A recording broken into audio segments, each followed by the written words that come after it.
앞쪽으로 오셔서 교재는 이제 391페이지 경매 요걸 보겠습니다.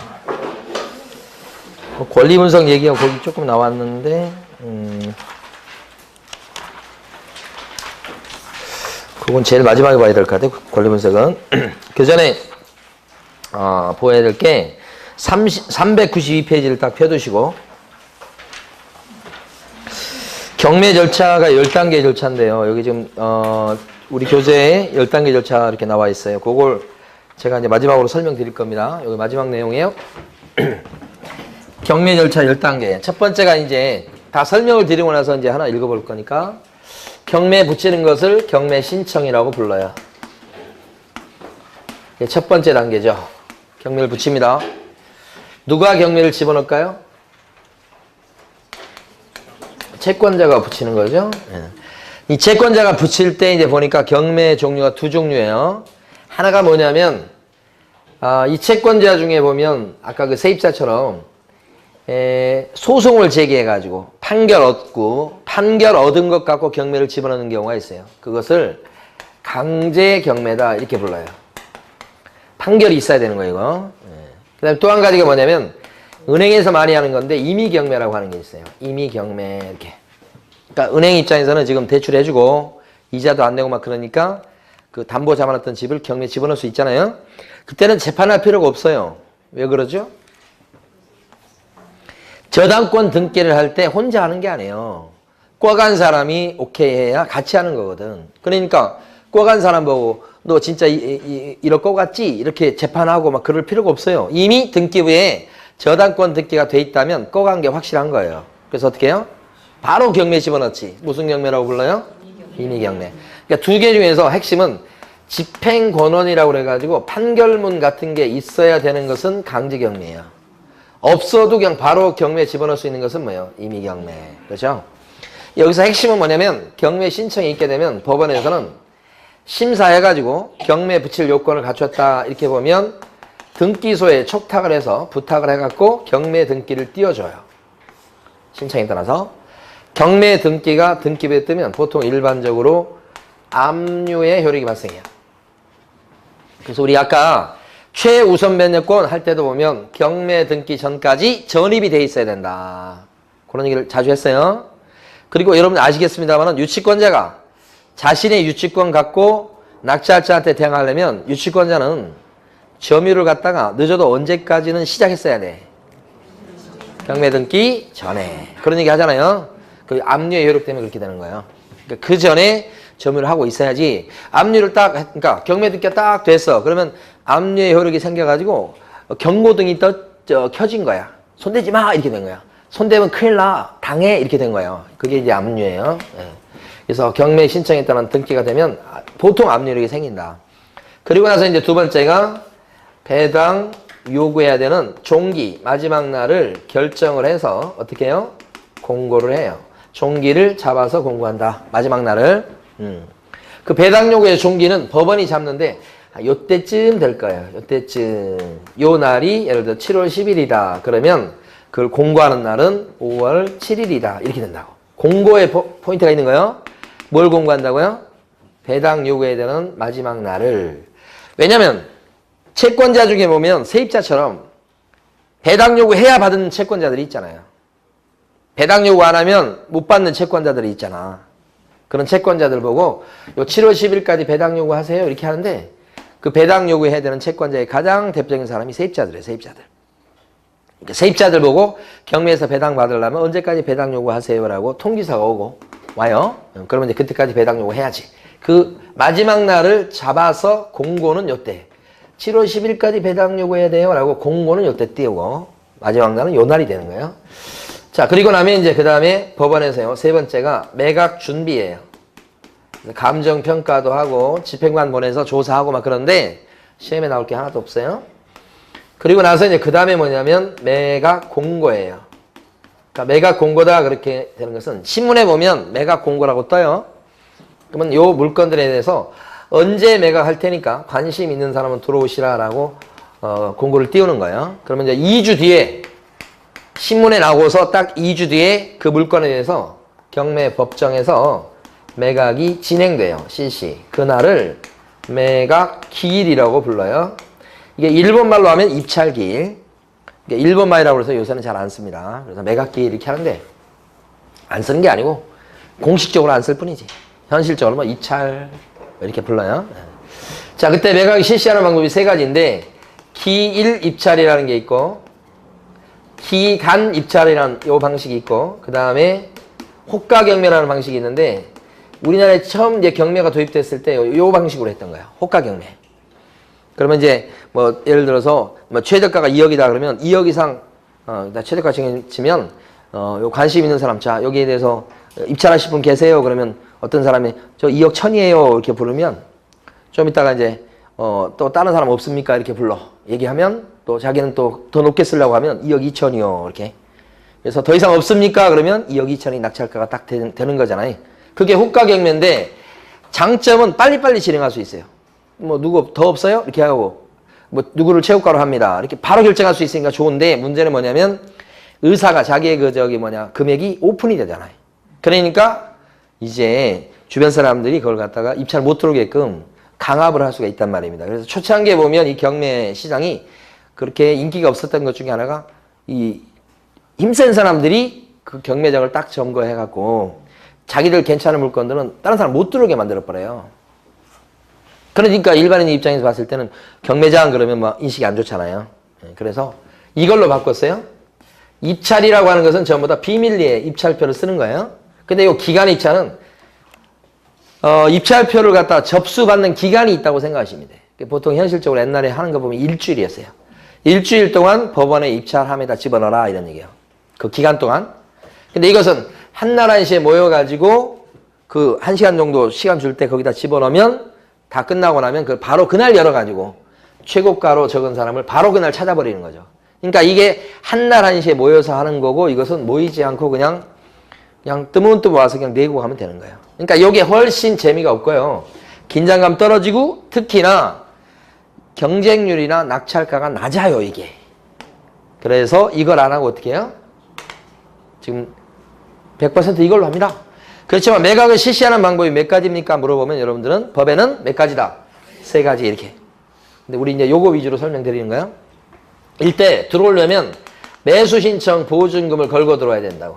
그 매수 신청 보증금은 입찰 보증금, 계약금 같은 건데 10%예요. 뭐의 10%인가요? 시험이 잘 나와요. 뭐의 10%인가요?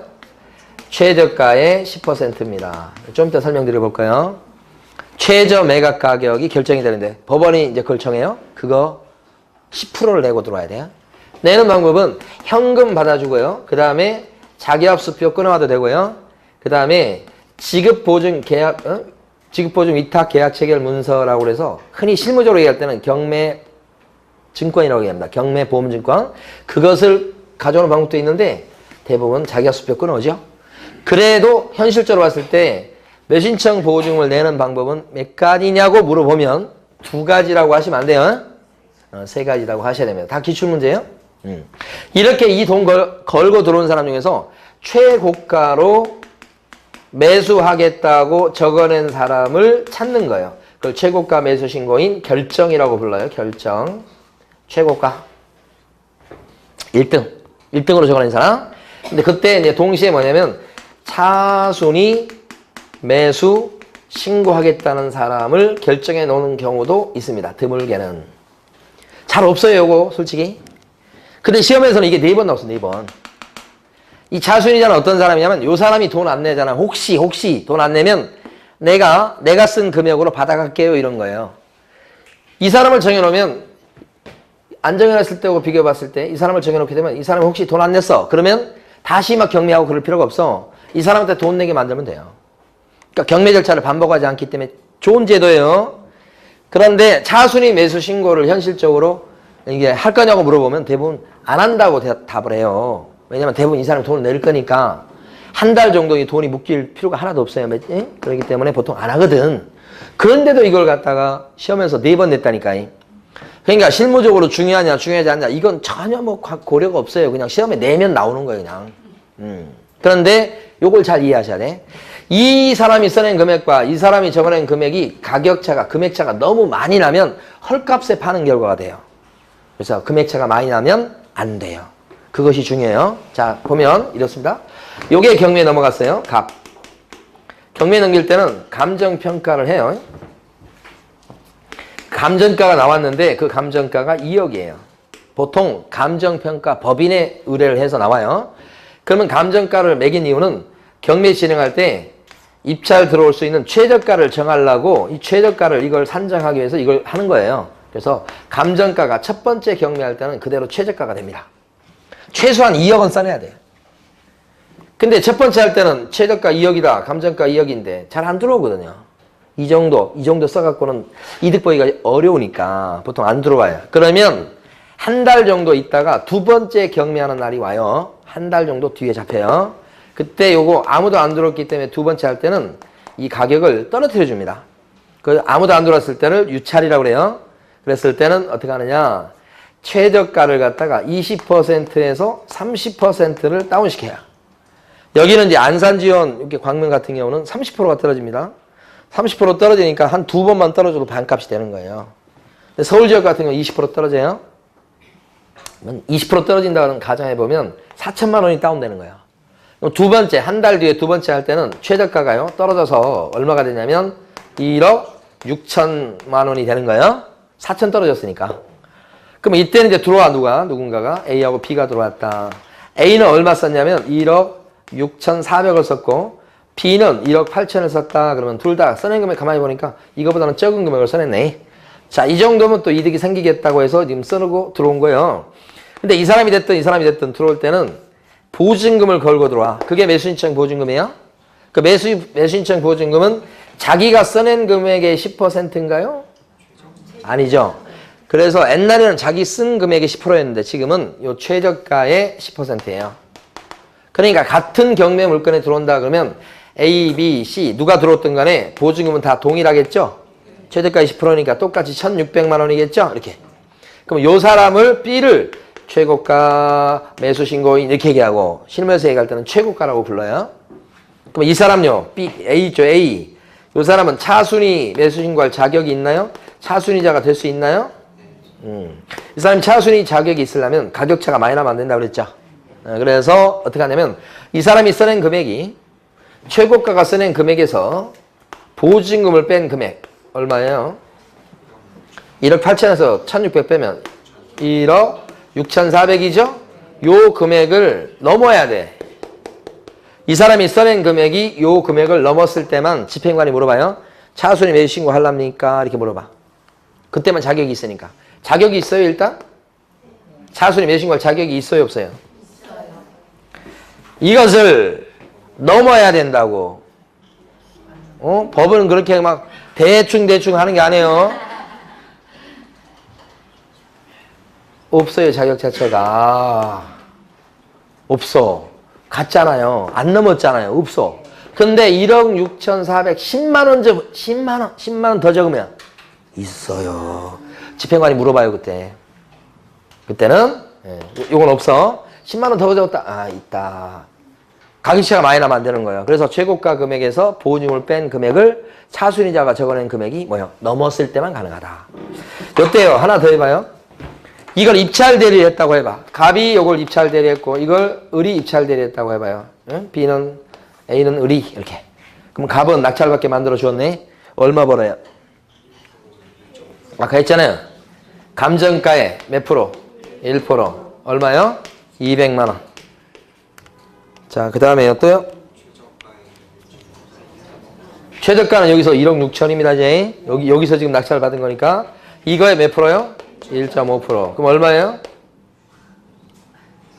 계산기가 필요하십니까? 계산기 빌려드려요. 240이죠. 암산 내는 겁니다. 1%를 무조건 먼저 해보세요. 160이잖아요.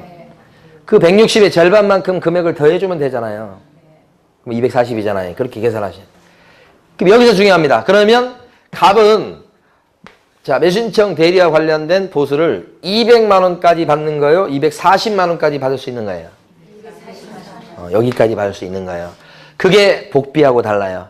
여기서는 요거 또는 요거 이하라고 돼 있어요. 그럼 이하 그러면 여기도 들어가는 거예요. 240만 원까지. 그럼 이런 문제가 아직 출제가 안 됐는데 입찰 대리했다 이렇게 얘기하면서 갑은 매수신청 대리 보수를 최고 얼마까지 받을 수 있어요? 물어보면 지문에 200도 나오고 240도 나오고 그럴 거야. 200 고르시면 안 돼. 얼마를 고르셔야 돼? 240 이렇게 돼. 그럼 요 을은 어떻게 돼? 을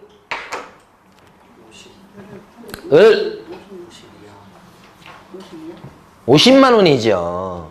낙찰을 못 받았죠? 50만 원이라고. 근데 이 사람이 1억 6,410만 원을 적었어요. 낙찰을 못 받았죠? 근데 집행관이 물어봐요. 혹시 이 사람이 돈 안 내고 그러면 당신이 요 금액에 낙찰을 받아갈 거냐고 물어봐요. 차순위 매수 신고할 거냐고 물어봐요. 자격이 있으니까. 그랬더니 차순위 매수 신고를 하겠다라고 한다고. 그걸 여기 을은 대신 해줄 수 있다 없다? 있다. 매수신청 대리인의 대리권 범위에 차순위 매수 신고 있잖아. 우포눈패 차돌이가 보인다고 그러잖아요. 대리권 범위에 들어가죠. 그것도 차순위 매수 신고도 그런 거지. 됐어. 여기서 이제 아무도 안 들어올 수가 있어. 아까 안 들어온 거 했었죠? 유찰이라고 불러요. 그죠? 유찰되면 어떻게 됩니까? 근데 다시 이쪽으로 가야죠.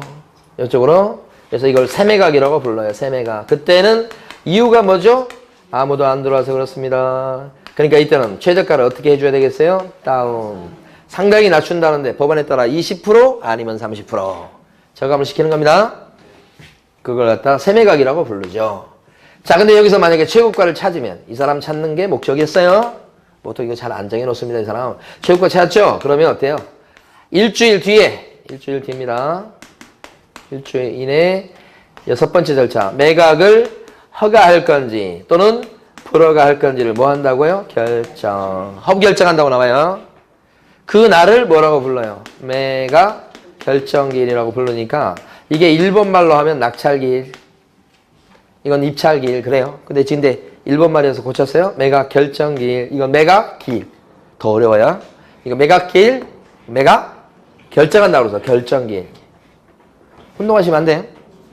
여기에 대해서 절차에 문제가 없으면 허가가 떨어져요. 대부분 허가 납니다. 절차에 문제가 있다. 송달이 이루어지지 않았거나 제대로 감정평가를 못했거나 그랬을 때 불허가 떨어지는 수도 있다. 극히 드물게는. 여기는 사실 비율로 치면 눈에 안 보일 만큼 조금 해요. 근데 보이라고 그냥 좀 크게 쓴 거예요. 허가 또는 불허가 처분. 근데 여기서 이제 허가가 떨어지면 그때는 어떻게 되는 거지? 요거 절차에 하자가 없으니까 사실상 낙찰자가 되는 판인데 요때 허가 나가서 부동산이 경매로 넘어간 거에 대해서 불만이 있는 사람이 있을 수 있죠. 그런 사람이 뭐 할 수 있다? 항고. 언제까지요?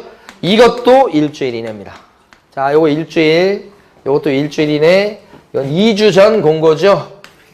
시험에는 요 3개 숫자 중에서 요것만 시험에 나온 거죠. 근데 사실은 제일 중요하지 않는 숫자입니다, 이거. 왜요? 일주일 이내이기 때문에 꼭 일주일 뒤에 해야 되는 건 아니에요. 근데 실무적으로는 반드시 일주일 뒤에 합니다, 현실적으로는. 근데 그렇게 요건 꼭 지켜야 될 날짜는 아닙니다. 바로 다음날 해도 괜찮아요. 근데 이것은요, 반드시 지켜야 됩니다, 이거. 이틀 전에 공고하고 경매 진행하면 그 경매 절차 자체가 무효가 되는 거예요. 꼭 2주간의 공고기간이 필요해요. 이것은 일주일 지나가면요, 더 이상 한 거 못합니다. 반드시 지켜야 할 게 또 이거예요. 그러니까 중요한 숫자는 1주, 2주 저게 중요한 거예요. 근데 출제위원들은 뭐 그냥 내면 내는 거예요, 그냥. 중요하지 않아도. 꼭 중요한 것만 나온다는 보장이 없어요. 대신 여기서는 항고하면 맨입으로 안 돼. 돈 걸고 해야 돼. 그걸 뭐라고 그래요? 항고 보증금이라고 그래요. 그 항고 보증금을 뭐 한다고요? 공탁합니다. 묻어둬야 돼요. 이때 항고 보증금은 얼마 정도나 공탁하고 묻어둬야 됩니까? 10%. 중요한 것은 이 항고 보증금은 뭐에 10%를 묻는 건가요? 그죠? 낙찰가입니다. 매각대금의 10분의 1이니까 상당히 큰 금액이에요. 낙찰가가 6억이다 그러면 6천이에요. 6천. 그것만큼을 묻어놓는데 방법은 금전이나 법원이 인정하는 유가증권으로 묻어놓는다. 최근에 이게 한 3번 정도 계속 나오고 있는데 요것은 틀리게 냈다 그러면 어떻게 낼까요? 이건 뭐의 10%다? 매각대금. 최저가의 10분의 1 그러면 안 되겠죠? 매수신청 보증금이 최저가의 10분의 1이에요. 아까 최저가 봤었죠? 여기 최저가의 10분의 1 그러면 틀리는 거예요? 내는 방법이 딱 정해졌어요. 그랬다가 자 만약에 판사가 이것을 안 들어주고 기각을 시키면 뭐야 허가 잘 내줬구만 왜 그래 이렇게 기각을 한다고. 누가요? 판사. 우리가 사실은 경매 절차에서 판사 얼굴을 보게 되는 시점은 요때입니다. 요때. 여기도 판사가 나오는 게 아니에요. 판사 비스무리한 사람이 나와요. 사법보좌관이라고 불러요. 그러니까 이 사람도 판사가 아니에요. 여기 집행관이에요. 이 사람도 판사가 아니고 법정에 앉아있긴 하지만 판사 얼굴을 볼 수 있는 시점은 언제예요? 항고해야 보는 거예요. 그러니까 판사가 잘 보니까 사법보좌관 잘했네. 그러면 기각이에요. 그러면 놀라운 일이 발생합니다. 걸었던 공탁했던 돈이 어떻게 돼요? 몰수예요. 물론 구체적으로 전부를 몰수당하는 경우도 있고 일부를 몰수당하는 경우도 있긴 하나 몰수라는 건 되게 큰 거예요. 돈 걸도록 하고 잘못되면 몰수당하고 이렇게 제도를 만들어 놨다는 얘기는 이렇게 허가 결정 나가라 그랬을 때 항고를 하란 얘기요? 하지 말란 얘기예요. 하지 말란 소리요. 이게 옛날에 보면 이 항고를 있잖아요. 막 돌아가면서 세입자 1, 세입자 2, 채무자, 뭐 소유자 돌아가면서 한 번씩 항고를 해.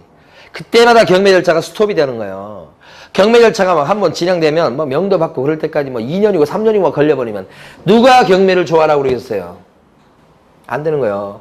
경매 절차가 큰 변화를 이뤘던 것은 아까 말씀드렸듯이 입찰 방식으로 바뀐 게 큰 변화요. 두 번째는 이런 항고 보증금을 공탁하는 제도를 둠으로써 경매 절차를 빨리빨리 신속하게 하게 함으로써 일반인들도 어떻게 해? 낙찰 받으면 어느 정도 기간 지나면 내 거 돼서 나도 다시 팔고 세 놓고 이렇게 할 수 있으니까 관심을 갖게 되는 거예요. 특히 명도 받을 때 옛날에 막 6개월, 1년 이렇게 걸리던 것을 짧은 시간 내에 명도 받을 수 있게끔 한 두세 달 만에 그렇게 바꿔놓으니까 일반인들이 뭐예요? 경매를 좋아하게 된 거예요. 큰 변화죠. 그 중에 하나 이것도 있어요. 자, 그런데 불허가 나면 어떻게 됩니까? 불허가 나면 앞으로 나가지 못하죠? 불허가 나면 어떻게 돼? 불허가 내 그러면 경매 절차에 하자가 있다는 거예요. 그러면 어떻게? 다시 합니다. 이것도 뭐라고 불러요? 세매가. 이때는 이유가 뭐냐 그랬더니 뭐 송달이 안 됐고 뭐 어쩌고저쩌고 그래요. 불허가 났습니다. 그래서 세매각이라는 거예요. 이때는 저값을 할까요? 안 할까요? 안 하지. 절차에 좀 문제가 있어서 그렇지. 최고가 적은 사람 분명히 있었어. 낮추진 않는 거예요. 이 경우는 아무도 안 들어온 거 아니에요. 그러니까 낮추는 게 맞지만 이건 저감하지 않습니다. 그런데 이러한 불허가에 대해서 불만이 있는 사람이 있을까 없을까? 불허가 나면 불만이 있는 사람은 누굴까? 요 사람이에요. 내가 낙찰 받은 줄 알았는데 불허가 났어. 그럼 내가 낙찰 받은 줄 알았는데 못 받게 됐잖아 지금. 이 사람이 불만이에요. 이 사람 거의 존재하지 않는다고 그랬어요. 이 사람이 불만이고 이 사람이 유일하게 항고할 수 있는 사람이에요. 이 사람도 일주일 이내에 해야 돼. 그런데 이때 항고할 때는 공탁하라고 하지 않습니다. 왜 그럴까요? 불허가 떨어지는 경우는 눈꽃만큼이라고. 얼마 없어. 그 다음에 항고 거기에 대해서 또 불만이 있어서 항고할 만한 사람은 누구뿐이라고? 거의 최고가 저 사람밖에 없어. 그러니까 돈 걸으라고 하지를 않아. 여기가 문제가 아니야. 위에가 막 우후죽순으로 항고를 하게 되니까 여기를 돈을 걸도록 하는 거야. 여기는 아니고. 하나 더. 농지가 경매에 나왔다고 해봐. 농지가 경매에 나왔다 그러면 농지에서 낙찰 받으려는 사람은 농사 짓지도 않고 그런 사람도 농지를 낙찰 받게 하면 돼요 안 돼요? 안 되지. 농지가 경매에 넘어왔다 그러면 그 사람은 낙찰 받는 사람은 농사 지으려는 사람이 돼야 되겠죠. 농사 지으려는 사람인지를 어떻게 확인해요? 농지증이야. 그럼 농지증을 갖다가 너가 언제 이거 농사 지을 사람 맞아? 이걸 언제 확인하냐 이 말이야. 농지증을 언제 제출하냐 이 말이야. 요 매각기일 요때 농지증을 제출합니까? 아니면 매각 결정기일 요때 제출합니까? 요때 제출한다는 게 최근에 2번 나온 거예요. 요때 제출해요. 여기는 무조건 높은 금액만 쓰면 오케이요. 그리고 나서 일주일 뒤에 농지증을 딱 갖다 내면 화가 떨어지는 거예요. 이렇게. 못 갖다 낼 수도 있지. 못 갖다 내면 어떻게 되죠? 불허가. 그럼 다시 할 수밖에 없어요. 세매가. 저감해요 안 해요? 안 해요. 다만 농지증을 못 갖다 낸 요 사람은 이걸 못 갖다 내는 바람에 불허가 떨어지면 자기가 걸었던 이 매수신청 보증금은 날아가 버리는 거예요. 보통 법원이 정하기 나름인데 보통 몰수하는 걸로 많이 정해요. 그러니까 일주일 뒤에 농지증을 확실히 갖다 낼 수 있는지를 정확히 확인한 뒤에 입찰을 처음부터 들어갔어야 된다 이 말이죠. 농취증 발급기한이 며칠이요? 4일. 농사라고 그러잖아요. 농사. 4일이잖아요. 여기는 언제 이걸 갖다 내요? 이때부터? 일주일 뒤에. 그쵸? 너무 짧아도 문제가 있는 거예요, 사실은. 근데 현실적으로, 실무적으로는 일주일 준단 말이에요. 자, 그러면 이제 여기서, 허가 결정이 났어. 그러면 그 다음으로 넘어가지요? 넘어가면 그 다음 절차가 뭐냐? 그러면 7번 뭐요? 대금 납부다. 돈 내는 거라고요? 대금 납부 언제까지 해야 될까요? 법원이 내라고 한 날까지 내면 돼요. 그게 대금 뭐요? 지급 기한이다. 이렇게 부르는 거예요. 기한. 아까 매수인청 대리인이 입찰 대리 할 때 보수 지급식에 대해서 약정이 없다면 언제까지 보수를 지급하는 걸로 돼 있다? 바로 대금 지급 기한일로 한다. 그 돈 내는 날. 그때 입찰 대리에 대한 보수도 그때 준다. 이 말이에요. 예. 그 다음에 대금을 지급하면 기한을 정해서 요거 기일 그러면 안 돼요. 기일이 아니고 뭐예요? 기한. 기일 그러면 몇 년, 몇 월, 며칠, 몇 시. 한 포인트, 한 점, 지점. 근데 이것은 한 달 줘요. 한 달 보통. 자, 근데 대금을 지급하면 어떤 변화가 생깁니까? 지급하면. 대금을 납부하면. 소유권 취득이다. 이걸 모르시는 분 없어요? 중요한 단어는 언제 소유권을 취득해요? 즉시란 단어가 중요한 거죠. 즉시. 바로 소유권 취득해. 등기 없이도 소유권 취득합니까? 네. 그런데 기한을 정했으니까 기한이 만료된 때 소유권 취득한다고 하면 틀리다는 거예요. 기한을 정해놨어도 그 기한 내에 언제든지 돈 내면 바로 즉시라고. 네? 네. 그 다음에 돈 안 내면 어떡하지? 그런 사람도 있을 거 아니야. 왜 돈 안 내고 그러지? 이 사람? 돈이 없으니까 안 내는 거예요. 돈 안 내지. 있어도 안 내는 경우도 있어요, 일부. 네, 자, 돈 안 냈어요. 그럼 어떻게 해야 되게? 다시 해야지, 다시. 아니, 돈이 나와야지 이제 채권자들 돈 나눠가지고 이제 경매 끝나고 이렇게 정리가 될 텐데 돈이 안 나오면 아무 소용 없잖아. 그래서 이때 다시 해야 돼. 이 다시 하는 걸 뭐라고 불러요? 재매각이다. 이렇게 부른다고, 재매각. 이건 왜 다시 하는 거예요? 왜 재매각이라고 불러요? 다시 하는 거. 이유가 뭐예요? 돈 안 낸. 돈이 뭐예요? 재산이 있죠? 돈 안 냈다. 그랬으니까 뭐예요? 재매각이다. 연상을 하셔야 돼요. 돈 안 내면, 대금 납부 안 하면 돈이 재산이다. 그래서 뭐예요? 재매. 유일하게 이것만 재매각이에요. 나머지는 전부 다 뭐예요? 세매각, 세개막. 나머지도 세매각. 나머지 다 세매각이야. 유일하게 돈 안 냈을 때는 뭐예요? 재매각. 이때는 최저가를 저감을 할 것 같아요? 안 할 것 같아요? 안 하지. 돈만 안 내서 그렇지 최고가 적은 사람 분명히 있었고 허가 떨어진 사람 분명히 있어서 여기까지 온 거란 말입니다. 돈만 안 냈을 뿐이니까 저감을 하지 않지요. 저감하는 경우는 어떤 경우예요? 저감하는 경우는 유찰돼 가지고 다시 할 때 요때만 유일하게 가격을 20% 또는 30% 다운시키는 거예요. 유찰돼서 세매각 할 때만 저감하는 거예요. 세매각이라고 다 저감이 되는 게 아니에요. 이런 거는 저감이 없잖아요. 네, 그래서 그거. 그럼 여기서 대금 납부 안 했던 사람은 불이익을 두 가지를 입어요. 어떤 불이익을 입을 것 같아요? 이거 날라갑니다. 이거 보증금 떼요. 보증금 몰수. 또 하나의 불이익은 뭐겠어요? 재매각길이 열리면 그 재매각 절차에는 다시 참여할 수가 없다. 재매각 절차에 입찰 들어올 수가 없다. 이런 불이익을 입는 거지요. 예? 자, 돈 남았으니까 이제 돈 나눠 가져야죠. 그걸 뭐라고 불러요? 배당이다. 그죠? 그 다음에 배당 이제 끝났어. 그 다음에는 뭐예요? 이제 그 다음에는 등기 후 정리해야 되겠죠? 촉탁기한 이전 등기요. 등기. 요건 등기 어떻게 해요? 법원이 등기소에 부탁, 초탁을 해서 등기를 하게 돼요. 그죠? 등기가 요때 됐다고 해서 요때 소유권 취득하는 거 아니라고 그랬죠? 소유권 벌써 요때 취득했어요. 자, 마지막 이제 등기부까지 정리됐는데 막상 가서 그 집에 가보면 안 나오고 울고 있는 사람이 있죠? 그 집은 해야 되겠죠? 그래서 그 사람한테 이사비 줘가지고 제발로 나가게 하는 방법도 있고 아니면 집행관한테 돈 줘갖고 강제로 끄집어내는 방법도 있더라. 그러면 다 끄집어내면 이제 어떻게 뭐 세를 놓든지 뭐 자기가 들어가 살든지 이렇게 하시는 거죠? 경매 절차 10단계 본 거예요. 자, 교재 보십니다.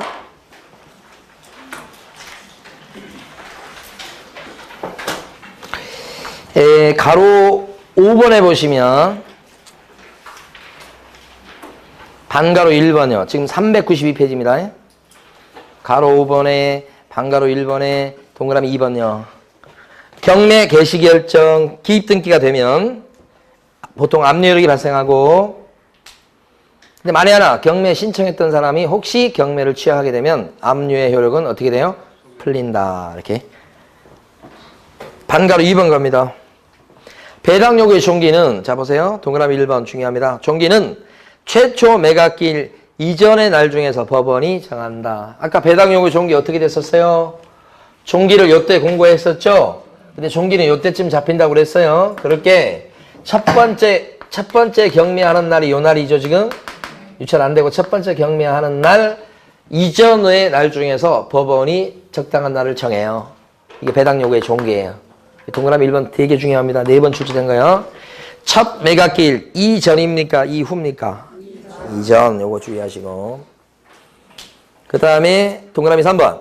배당 요구했던 채권자가 동그라미 3번 요구를 철회함으로써 매수인의 부담이 바뀌는 경우에는 배당 요구했던 우리 배당 요구했던 채권자는 종기가 지난 뒤에는 이를 더 이상 철회할 수가 없다.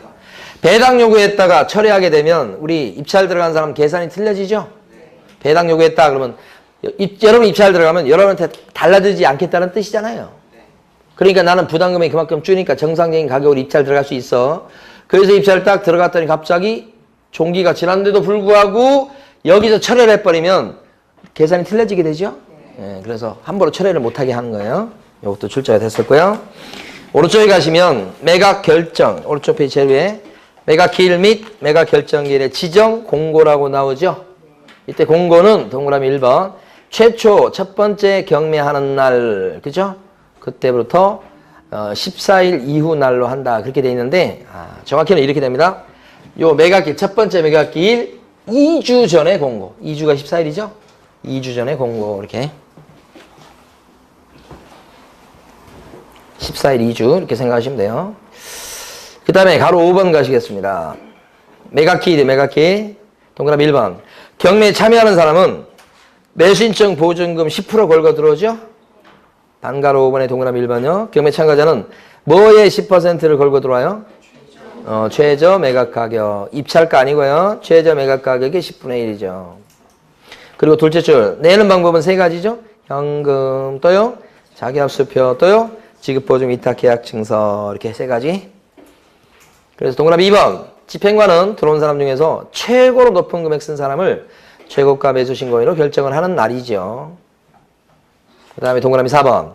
차순위 매수 신고는 아까 4번 나왔다고 말씀드린 거 최고가 써낸 금액에서 보증물 뺀 금액을 공제한 금액을 초과해서 매수 신고한 자만 차순위 매수 신고할 자격이 있다. 요거고요. 동그라미 5번요. 허가, 요거 익혀두셔야 돼. 허가할 매수 가격의 신고인이 없으면 허가할 매수 신고인이 없다는 얘기는 유찰이라고 하는 거예요. 우리가 쉽게 보면 유찰이라고 한 건데 조문은 이렇게 되어 있어요. 허가할 매수 신고인이 없다. 이렇게 나와요. 그러니까 시험에도 그렇게 나올 거예요. 유찰됐다고 안 나와. 허가할 매수 가격의 매수 신고인이 없다. 그때는 집행관은 어떻게 해야 돼요? 다시 해야 되지. 그걸 세매각이라고 하죠. 그때는 종전의 최저 매각 가격에서 상당한 금액을 저감해서 최저 매각 가격을 다시 정한다. 저감한다는 거죠, 지금? 여기 유찰이 유찰. 그죠? 그 다음에 밑에 가셔서 가로 6번 갑니다. 반가로 6번. 동그라미 1번. 매각 결정기일은 매각 기일로부터 1주 이내의 날로 정한다. 출제됐었다고 말씀드렸어요. 요 1주입니다. 요거 1주 이내의 날로 정한다. 그 다음에 동그라미 2번. 매각 물건이, 그거 잘못됐네요. 매각 그냥 물건이 이렇게 하셔야 돼. 중간에 있는 결매각 요거 빼버리고 매각 물건이 이렇게 줄이시고 매각 물건이 농지인 경우 언제까지 농지증을 제출해야 돼요? 결정기일까지 제출한다. 그거 2번 나왔었고요. 만약 이를 제출하지 못하면 어떤 결정을 받게 돼요? 불허가 떨어진다. 불허가는 요거네요. 녹취증 못 갖다 냈어요. 그럼 불허가 요렇게 가는 거. 불허가 가면 그때는요. 저감이 있어요? 없어요? 없이. 그죠? 종전 최저가로 다시 들어갑니다. 자, 그 다음에 동그라미 3번. 이해관계인은 매각 결정일로부터 일주일 내 항고를 제기할 수 있다. 일주일 내에 항고할 수 있다는 거. 대신에 뭐요? 항고 보증금을 공탁해야 되겠죠? 공탁하는 건 10%죠? 뭐의 10%인가요? 매각 대금의 10분의 1을 공탁한다. 공탁하는 방법은 두 가지죠? 금전 아니면 법원이 인정하는 뭐요? 유가증권이다. 그죠? 자, 그 다음에 동그라미 5번. 매각 불허가 결정에 대해서 항고할 때도 일주일 내에 항고하긴 하는데, 해야 되는데, 보증금은 공탁하지 않습니다. 불허가는 공탁 안 하죠? 연상을 해보십니다. 불허가 그렇게 되면, 불허가 그러면 불허가는 아니 불자죠? 공탁을 할 것 같아요? 안 할 것 같아요? 불허가잖아요. 불허가 공탁해요? 안 해요? 안 해요. 불허가, 아니 불자. 안 한다. 공탁. 이렇게. 연상해 보시고. 밑에 매각 불허 결정이 확정되면 법원은 새 매각기일을 정한다. 그랬죠? 새 매각기일. 이 경우 최저 매각 가격에 저감 없이 새 매각기일을 정한다. 그랬어요. 그러니까 이게 불허가 나면 저감이 있어요? 없어요? 불허가 나면 저감이 없다. 불허가면 저감이 없다. 이 얘기하는 겁니다. 자, 넘기시고. 자, 반가로 7번 보면 이제 돈 내는 겁니다. 돈 내는 거. 여기까지 하면 다 합니다. 이 페이지가 마지막 페이지. 동그라미 1번. 대금을 완납한 때에는 매각의 목적물인 권리를 취득한다. 이게 소유권 취득한다는 뜻이고, 그때 동그라미 2번 보면 매각 대금은 언제까지 납부한다고요? 대금 지급 기한 내에 납부한다. 기일 그러면 안 돼요. 기한. 자, 그 다음에 동그라미 4번 가면 혹시 차순위자가 없는 경우가 많은데 차순위 매신고인도 있다고 할지라도 그마저 대금을 납부하지 않으면 어떻게 되죠? 그렇죠. 매수신청 보증 걸었던 건 몰수가 되고, 자, 저감하지 않고서 다시 매각기를 잡습니다. 저감 없이요. 그걸 무슨 매각이라고 불러요? 돈 안 내서 대금 납부 안 해서 다시 하는 걸 재매각이라고 불러요. 이때는 저감을 해요, 안 해요? 안 하고 다시 종전 최저가로 다시 들어가죠? 그 말은 저감 안 한다는 뜻입니다. 거기까지 보시고. 배당, 그 다음에 특기, 촉탁, 인도명령 별거 없고요. 나눠드린 문제 5번 풀어보십니다. 5번. 5번에서는 자, 배당 요구 종기 언제예요? 첫 매각일 첫 번째 경매하는 날 이전으로 정하도록 돼 있어요. 맞죠? 그 다음에 2번이 틀린 거 너무 쉽네. 뭐 하나 빠진 게 뭔데? 호가 경매 빠졌죠? 3번 요구하냐 안 하냐에 따라서 매수인 낙찰자, 매수인은 낙찰자를 의미해요. 인수해야 될 부담이 바뀌는 경우는 배당 요구했던 채권자는 종기가 지난 뒤에는 이를 처리하지 못한다. 함부로 처리 못하도록 돼 있고요. 계산 틀려지니까요. 4번은 뭐 아시겠죠? 넘는 때만 차순위 매신고 자격을 준다. 5번 매각기일 2주 전까지 매각기일과 매각결정기일을 뭐 한다고요? 공고. 2주 전에 공고입니다. 매각 공고라고 줄여서 해놨는데 기일과 결정기일을 공고한다. 좀 중간에 글자가 들어가요. 매각기일, 매각결정기일을 공고한다. 요게 매각기일, 매각결정기일 언제? 이걸 요때 공고한다는 뜻이에요. 매각기일과 매각결정기일을 그렇게 보시면 되고. 자, 마지막 6번 문제 풀어보십니다. 마지막 문제입니다.